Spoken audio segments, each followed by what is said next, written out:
मसीह में प्रिय भाइयों और बहनों, आज सुबह के वचन के मनन में आप सभी लोगों को प्रभु यीशु मसीह नासरी के नाम से पास्टर कन्हैया भारद्वाज का नमस्कार।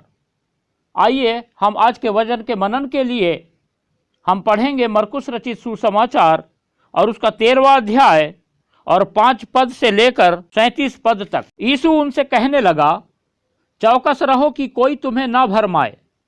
बहुतेरे मेरे नाम से आकर कहेंगे मैं वही हूँ, और बहुतों को भरमाएंगे। जब तुम लड़ाइयाँ और लड़ाइयों की चर्चा सुनो तो ना घबराना, क्योंकि इनका होना अवश्य है, परंतु उस समय अंत ना होगा। क्योंकि जाति पर जाति और राज्य पर राज्य चढ़ाई करेगा। हर कहीं भूकंप होंगे और अकाल पड़ेंगे। यह तो पीड़ाओं का आरंभ ही होगा। परंतु तुम अपने विषय में चौकस रहो, क्योंकि लोग तुम्हें महासभाओं में सौंपेंगे और तुम पंचायतों में पीटे जाओगे और मेरे कारण हाकिमों और राजाओं के आगे खड़े किए जाओगे, ताकि उनके लिए गवाही हो। पर अवश्य है कि पहले सुसमाचार सब जातियों में प्रचार किया जाए।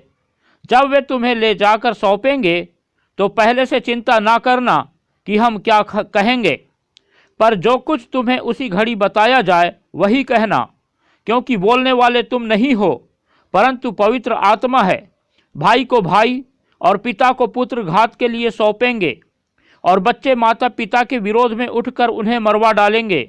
और मेरे नाम के कारण सब लोग तुमसे बैर करेंगे, पर जो अंत तक धीरज धरे रहेगा उसी का उद्धार होगा। अतः जब तुम उस उजाड़ने वाली घृणित वस्तु को जहाँ उचित नहीं वहाँ खड़ी देखो, पढ़ने वाला समझ ले, तब जो यहूदिया में हो वे पहाड़ों पर भाग जाए। जो छत पर हो वह अपने घर से कुछ लेने को नीचे ना उतरे और न भीतर जाए, और जो खेत में हो वह अपना कपड़ा लेने के लिए पीछे ना लौटे।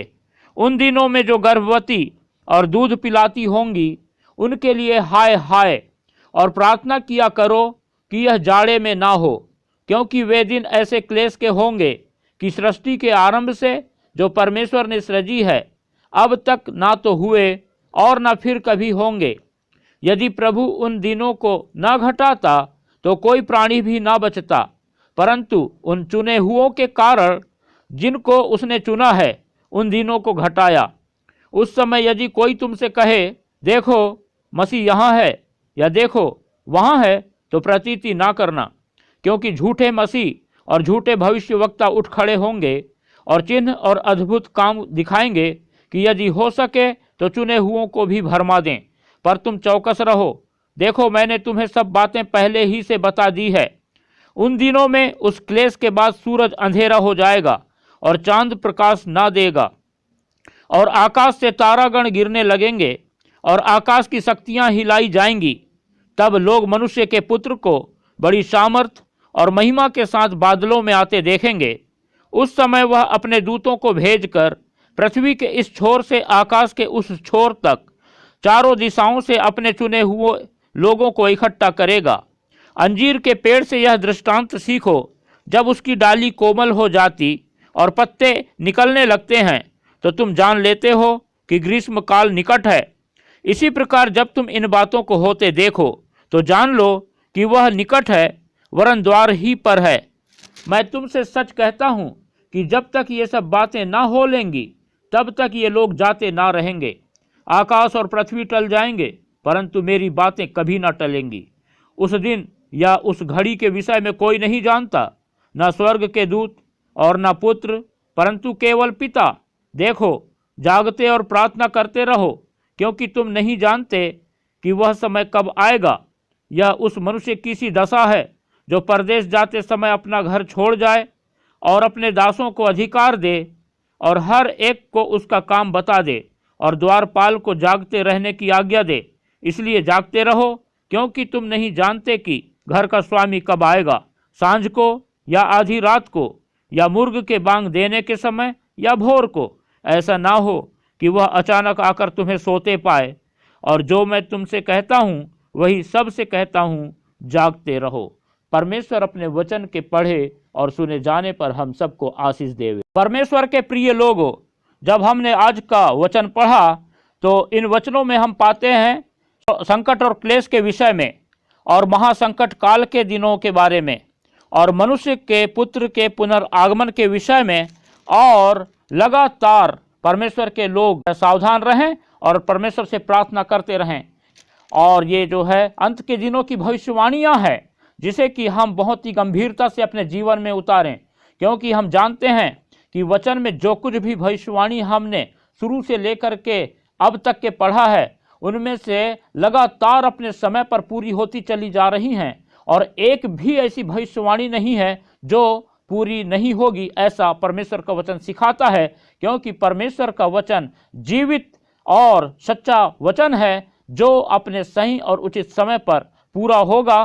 क्योंकि परमेश्वर ने अपने वचन में कहा है कि आकाश और पृथ्वी टल जाएंगे परंतु मेरी बातें कभी ना टलेगी।